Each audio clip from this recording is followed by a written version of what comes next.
Kong Leo de Ode Tariela of Occidental Mindoro, Congressman Reynan Arrogancia of Quezon Province.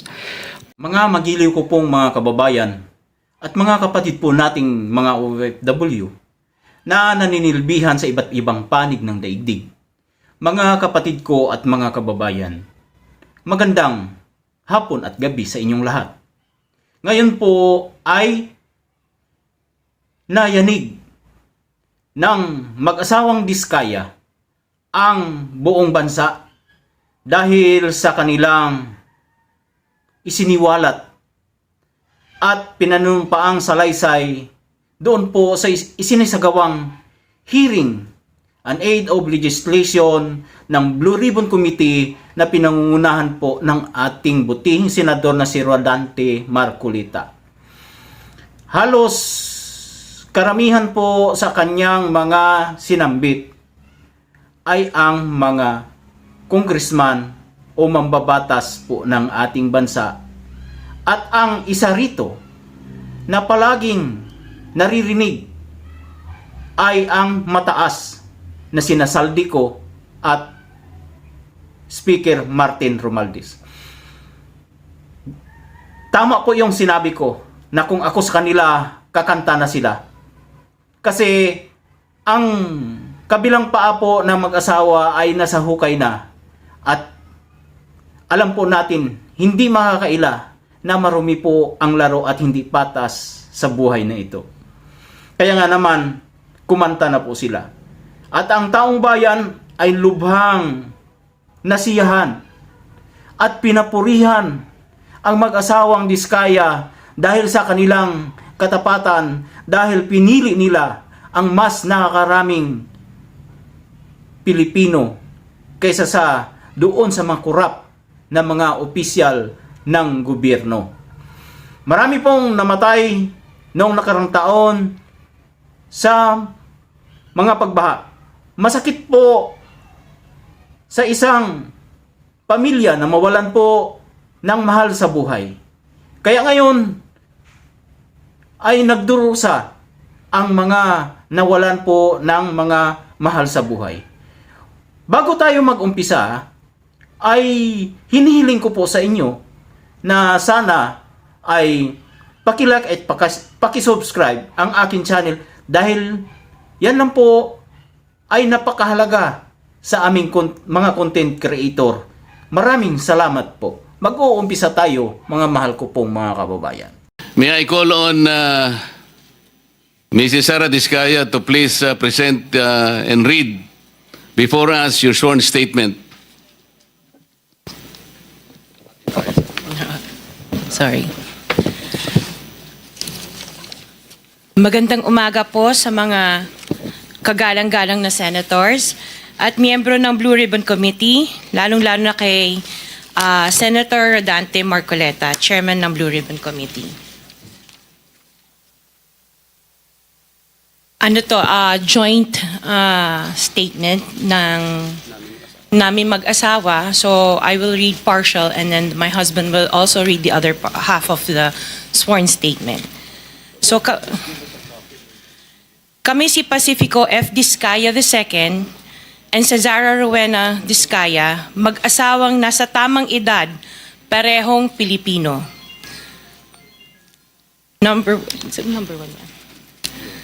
Number one, noong 2003, kaming mag-asawa ay tinayun ang kumpanya na pinangalan namin St. Gerard Construction. Ipinarehistro namin ito sa DTI, nakakuha ng contractor's license at nagsimula na lumahok sa mga pribadong construction projects. Number 2, kinalaunan nagsimula na rin kami na lumahok sa mga government projects. Natuklasan namin na hindi naging madali ang trabaho sa mga government projects. Madalas mahirap ang paniningil ng bayad at matagal bago kami mabayaran ng gobyerno. Number 4, hanggang dumating ang pagkakataon, lumapit sa amin ang isang kaibigan na si Voltaire Claveria at inalok kaming magkaroon ng proyekto sa national level gamit ang aming lisensya. Number 5, ipinakilala niya ang sarili niya na nagtatrabaho para sa isang congressman at nangakong kapag nagbigay kami ng pera ay makakakuha kami ng proyekto. Sorry.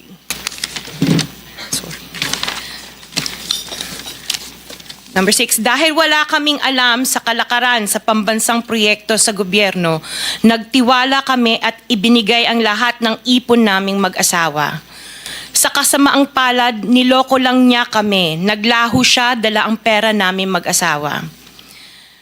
Nagpunta kami sa DPWH para i-report ang nangyari, pero hindi nila ito pinansin. Kahit ganon, hindi kami sumuko. Gusto ko pa rin gawin ng tama ang negosyo, kaya patuloy kaming sumasali sa mga biddings sa gobyerno. Sa kalaunan, ang kumpanya namin ay nanalo sa mga bidding sa mga proyekto sa national government sa pamamagitan ng patas na bidding. Ibinuhos namin ang lahat ng aming pagsisikap para maipakita ang kakayahan ng aming kumpanya na mayroong maayos na paggagawa, dekalidad na resulta at natatapos sa tamang oras. Nagkaroon ng konting tagumpay ang St. Gerard Construction, kaya minabuti namin mag-asawa na mag-expand at bumuo ng ibang kumpanya tulad ng Alpha and Omega General Contractor and Development Corporation. Interjection, Mr. Chair. What is the interjection? Salamat, Mr. Chair. Kailangan ko lang pong umakyat sa office sandali para sa isang pulong, but hopefully pagbalik ay nandito pa rin sina Mr. and Ms. Diskaya dahil meron din po akong mga tanong para sa kanila. Oh yes, I Salamat will make po, sure Mr. that they Chair. will be here for your questioning. Mr. Chair, point Yes. of order. Bakit hindi na lang tayo bigyan ng kopya ng sworn affidavit imbis na basahin na lang niya so we can para himayin namin yung kanyang sworn affidavit. We will make sure that all the In order to members will save be time, given a copy, but the chairman is asking them to read it before us for the record. in order to save time, Mr. President, because we have been here since 9 o'clock. We already spent 2 hours and not even one of the senators have asked questions addressed to the resource persons present. I beg the indulgence of the good senator, but it is for the record. This is a sworn statement, at from this statement, kailangan dito sila matanong na mabuti. Proceed. Pakibilisan nyo lang para makatipid tayo ng panahon. Ngunit nung nagsimula ang makilala ang St. Gerard Construction, dumating naman ang panibagong pagsubok. Unti-unti nagsilapitan ang mga district engineers at mga regional directors ng DPWH at mga chiefs of staff na mga mambabatas na nag-aalok ng mga proyektong sinasabi nilang pondo ng mambabatas. Noong una, sinubukan naming labanan ng mga ito sa pamamagitan ng pagre-report sa DPWH at pagpapadyaryo ng mga tiwaling kawani ng gobyerno, subalit hindi sila natitinag sa mga ito. Sabi nila, dapat tanggapin namin ang realidad na dapat kaming magbayad sa mga pambabatas kung gusto po namin magpatuloy na magkaroon ng project sa gobyerno. Kung hindi, binabala nila na matatanggal na sa listahan ang kumpanya namin at hindi na makakakuha ng kahit anong proyekto. Hindi namin ginusto kailanman na mapasama sa ganitong sistema, pero kailangan namin magpatuloy para sa pamilya at mga empleyado namin.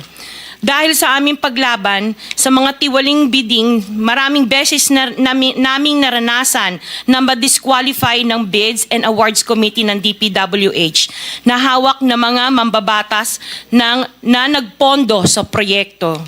Dahil naiipit na ang aming negosyo, lumulubog na kami sa lumalaking utang ng kumpanya at peligro sa buhay ng aming pamilya. Napilitan kaming makisama sa kalakaran kahit labag sa aming kalooban. Magandang umaga po, Mr. Chair at kagalang-galang na senators at miyembro ng Blue Ribbon Committee, lalong-lalo po kay Senator Rodante Marcoleta. Diretso na. Number 15. Sorry po. 16, paulit-ulit kaming ginamit ng mga nasa pwesto sa sistemang ito. Wala kami magawa dahil kung hindi kami makikisama, gagawa nila ng problema ang project na na-award sa amin sa pamamagitan ng mutual termination o pagkakaroon ng right-of-way problem na parehong nagdudulot ng hindi matuloy ang implementasyon ng mga proyekto. Matapos naming manalo sa mga bidding, may mga opisyal mula sa DPWs ang lumalapit sa amin para humingi at kumuha ng bahagi niya sa halaga ng proyekto. Ang hinihingi nilang porsyento ay hindi bababa sa 10% at umaabot pa sa 25% na naging kondisyon upang hindi maipit ang implementasyon ng kontrata. Ito ay binibigay namin sa kanila ng cash. Ang bawat transaksyon ay may karampatang voucher at ledger na nagsasaad ng mga araw at kung kailan nila ito natanggap.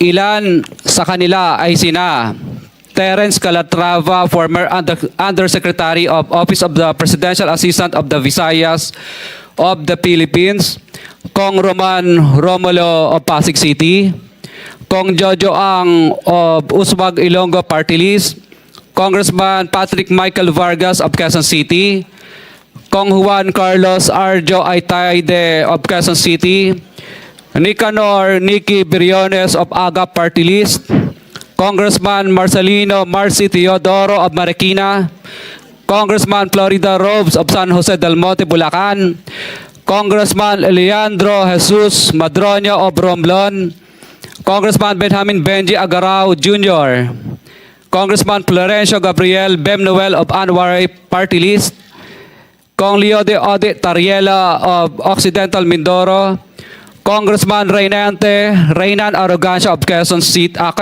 Province, Kong Marvin Rillo of Quezon City, Kong Teodoro Haresco of Aklan, Kong Antonieta Yudela of Zamboanga, Sibugay, Kong Dean Asisio of Caloocan, Kong Marivic Pilar of Quezon City. 21. Mayroon ding mga kinatawa ng ilang politiko na nakikipagtakbo sa amin upang manghingi ng porsyento kapalit ng mga porsyento ng mga proyekto. Ang mga porsyentong ito ay 25% ay ipinipilit sa amin bilang karaniwang kalakaran na wala akong kakainang tanggihan. Ilan sa kanila ay sina Regional Director Eduardo Virgilio of DPW's Region 5, Director Ramon Ariola III of Unified Management UPMO, District Engineer Henry Alcantara, DPW's Bulacan First, Undersecretary Robert Bernardo, District Engineer Aristotle Ramos of DPW's Metro First, Pasig City, District Engineer Manny Bulusan of DPW's North Manila Deo, District Engineer Edgardo C. Pingol of DPW's Bulacan Subdeo, District Engineer Michael Rosaria of DPWH Quezon Second Deo. Karamihan sa mga kawani ng DPWH na nabanggit sa itaas ay paulit-ulit na binabanggit ang delivery ng pera ay para sa kay Saldico na dapat at least 25%. Si Kong Marvin Rillo naman ay ilang beses na binabanggit ang pangalan ni Speaker Martin Romualdez bilang kanyang malapit na kaibigan. 25.